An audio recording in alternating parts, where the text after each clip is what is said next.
Hi, and welcome to show number 11 of the elcafecitotraveltalks, a podcast where people share travel stories and adventures. My name is Tony Lloyd, and I'm your host. Each week I sit down with individuals from all walks of life. Who are they? Where they're from? How did they make the decision to come out onto the road? And most importantly, how are they doing it? I sit down with Pedro, a Canadian scientist who's come on an ayahuasca journey here in Ecuador. So please get yourself a cup of tea, coffee, or the beverage of your choice and enjoy today's show. My name is Peter Macfarlane. I'm a yogi, a scientist, and a musician. Wow, that's a pretty big mouthful, Peter. So I'm gonna start off with having you explain a little bit about your background. As you just said, you're a scientist, a yogi, and a musician. So if you could just sort of explain a little bit about that, which one you started first, second, and third, and then after that, we're gonna go into why you're here in Cuenca, Ecuador. So it was science first. That has been with me pretty much my whole life. Especially like the elementary school science is how I picture it in my mind when I get excited about it. Just showing kids things that we can explain but are also amazing. So I was really inspired by that, and then really interested when I went on to do astrophysics in university, and also loved that. And actually, so I started the music in my second year of university, taking it more seriously. I'd been playing piano a bit and stuff before that, and I met some amazing people and joined an amazing band. And Okay, what sort of music are you playing in your band? soft indie folk rock. It's just been an incredible journey with them. And then the yoga started shortly after that. Found a school that I really connected with and got really into my practice. You're allowed to give them a shout out if you want to say the name of the Sure, school. yeah. Set the School of Yoga in Edmonton, Alberta. Pedro is an amazing person. Thank you for being my teacher. Yeah, and then all three of them, now that they're all here, are kind of blending together and creating something new, I guess. Okay. So what brings you to Ecuador? What is it? What was your reasoning? So 5 years ago, I was listening to a podcast with comedian Pete Holmes, and they talk a lot about mushrooms and some other drugs like that. And then one episode, I heard about ayahuasca, and I didn't know why I was interested in it. The way she was explaining it was so frightening and like uncertain. You puke every time, it's awesome. It was so weird listening about it and not knowing why I was interested, but I was. But I knew it wasn't time yet, so maybe 8 months ago it felt like the right time for me. So I started thinking about when I might come here and how long and all that kind of stuff, and now here I am. Okay. Well, I'm gonna do something. I'm gonna bring us back for 1 second, Okay. and I would like you to give a description of what is ayahuasca. Like, so, Okay. how would you best define Sure. to Johnny Yeah. in Alberta what is ayahuasca? So ayahuasca is a plant medicine that's used in Latin America ceremonially and for lots of healing, and it doesn't work like most medicine. Definitely. The way ayahuasca works is it listens to you and it understands what you're trying to heal, and it works with you in a really personal way to help guide you towards that healing. It's really empowering compared to maybe the traditional, the opposite of traditional, the newer kinds of medicine that people are really used to. It takes away that power because you feel like you're being fixed by the chemical, but this chemicals in ayahuasca, they have an intelligence and they make you part of the process so that you can feel in control of what's happening. Okay. And from what I understand, ayahuasca is that when we say chemical, we're talking about their natural roots and natural substance that they find here in the Amazon jungle in Ecuador. Yes, absolutely. Okay. So the same chemical occurs naturally in our brain and in most living things. It's actually, so ayahuasca is the name of the tea that you drink, and also the vine that's part of it. And Cappy vine has monoamidase inhibitor, I think it is. And what that does is prevents your brain from filtering out the DMT, which is good because that's how you have the longer experience. because it's possible. So DMT is the other molecule, dimethyltryptamine, and that's the one that occurs in our brain. And so the reason we aren't tripping all the time is because we have the MOAIs, the inhibitors. So the vine has that, and then usually chacruna, it's a leaf, is what's used in the brew, and that has the DMT. Okay. So what we're going to do is we're going to try to keep it not too scientific. So we're going to just basically keep some of the concepts, and then we'll talk a little bit about it. So how did you find out? Okay, you said you were listening to a podcast and they mentioned ayahuasca.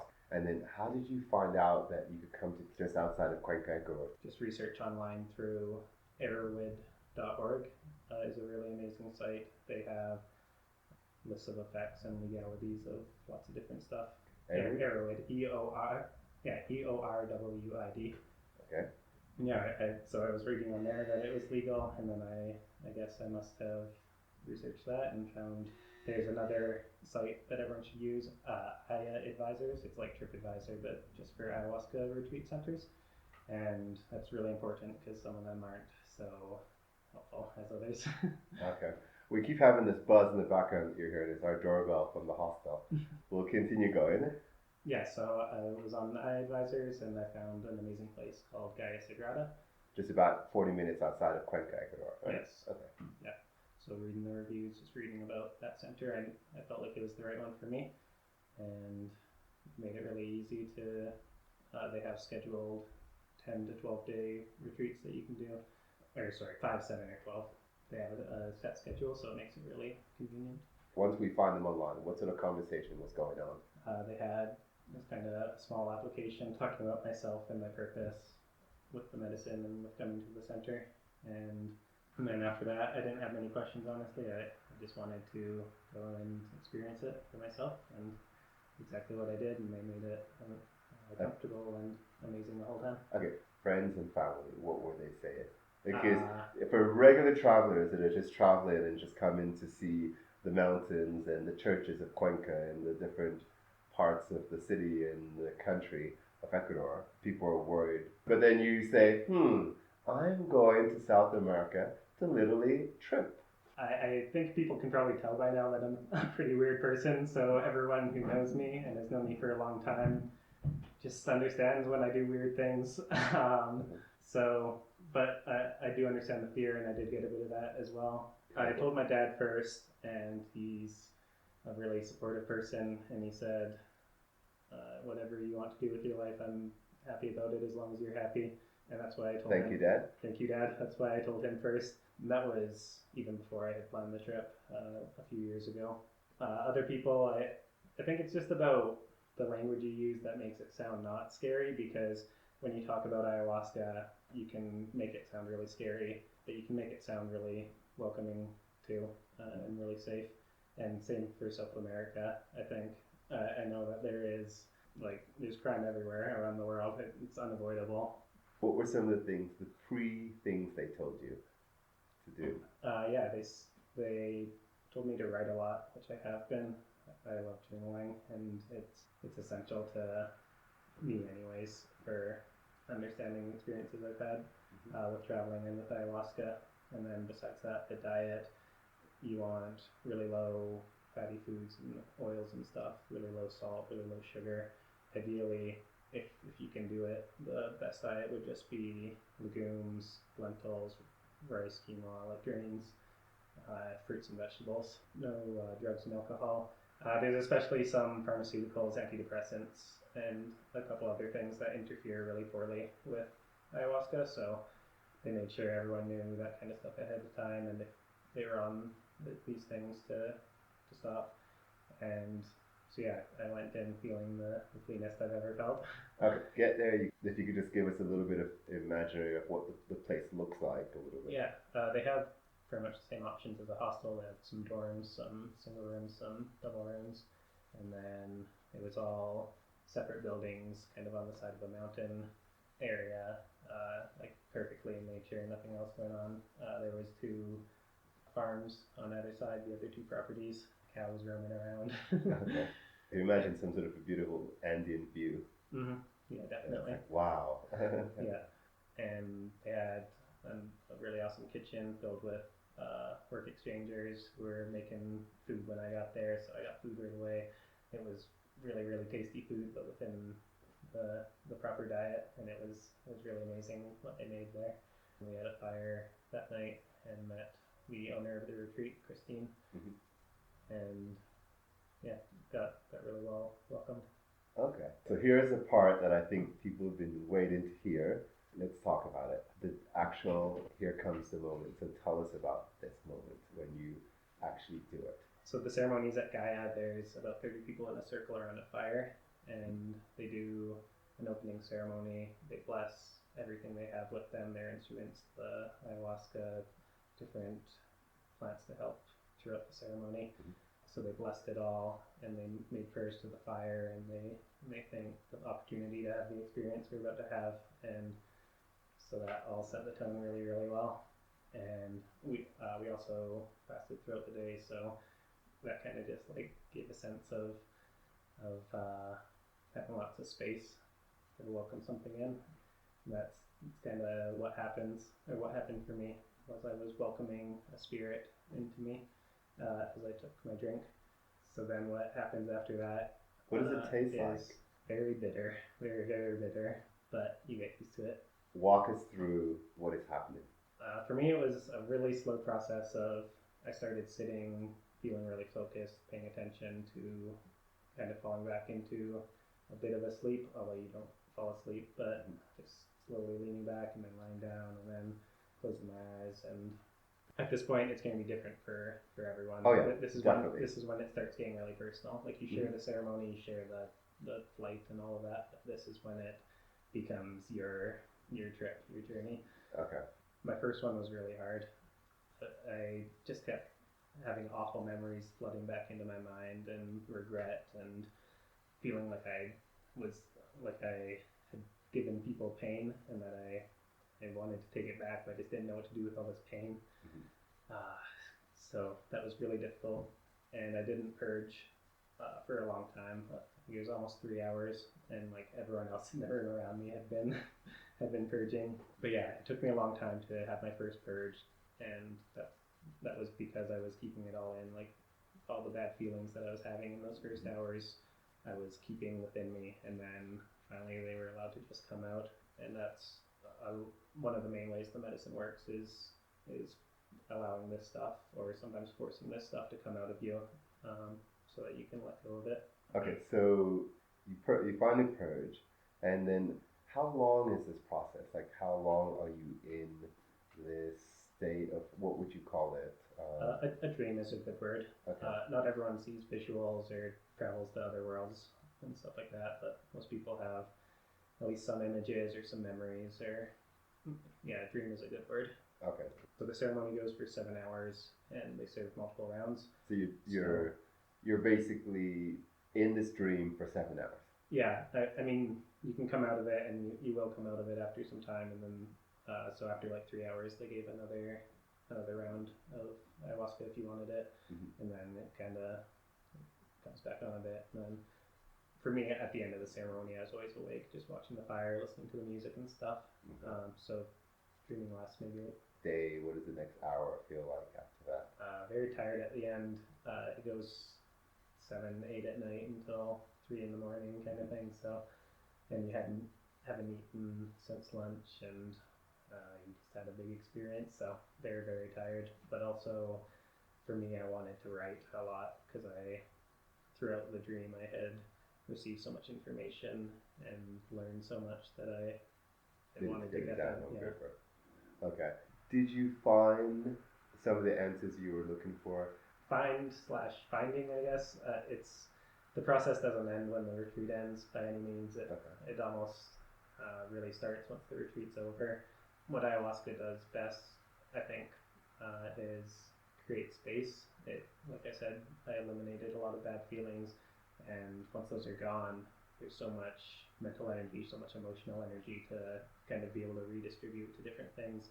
And I guess where you decide to realign yourself to is going to determine how much you learn, how much you gain from the experience. So I feel like I have lots of space and lots of inspiration. I feel like I'm on a good path to fill that out, but so we'll have to see. Okay. So how many days were you there altogether at the retreat? 12 days. 12 days. Yeah. Give us a summary of what. Okay, we just talked about the first day. We talked about your first ayahuasca experience. What were you doing for the other 12 days? Yeah, so it's 1 day off, 1 day medicine, and they had ayahuasca as well as San Pedro there, which is another really great medicine. Could you explain to us also? So San Pedro is a cactus. It has mescaline in it, and mescaline it interacts with your brain to help you think in different ways, and so it's also something you drink. It's like a tea with the cactus. What's the difference between ayahuasca and San Pedro? And why would you combine them? Yeah. So San Pedro, the way the ceremony works is early in the morning, 8 a.m. is when the ceremony starts, and whereas ayahuasca, you just lay back and you have your own dream. San Pedro, you share with everyone around you. It allows you to talk really openly, to be really honest with other people and with yourself. Mm-hmm. And so our ceremony, we took turns sitting in front of the shaman, talking about our purpose there, and it helps in the same way because kind of the information you receive from the ayahuasca, you can then talk about it and interpret it a bit easier with the San Pedro. Okay. And when you said you're talking to the shaman speaks English, or do you have a translator, or is just something that you talk mentally to and he understands? Give us a little bit on that. The shaman I had here in Cuenca spoke English. Lots of them don't though, but most of those will have a translator as well, because it is important to share some things between the shaman and the drinker. Through that process of talking, you can just build on that strength of the support that you have with the people around you. Now they understand what kind of healing you're doing, and that gives everyone strength to further their own healing and further in supporting everyone else's. It keeps fuel on the fire of what's happening. And the sweat lodge, we had both medicines in there actually at the same time. So that was a really interesting experience. I don't want to talk about that one too much. It's something you have to experience if you want to. Very personal. Okay, that's totally fine. Yeah. So now you finished the 12 days. What does it feel like? Correct me if I'm wrong, if I'm going down the wrong road, but I imagine I'm at this retreat and I've done all these things. I've connected with all these people, and then now I have to go back into the real world. Yeah, and it's not like if you met other people for 12 days, it feels like so much longer because of everything that has been happening. It felt like years that I had been with these people, but obviously that's not true. And part of I've known you for so long. I mean, like emotionally, that I'm okay that we're separating, but also I just met you and I want to keep hanging out with you. Okay.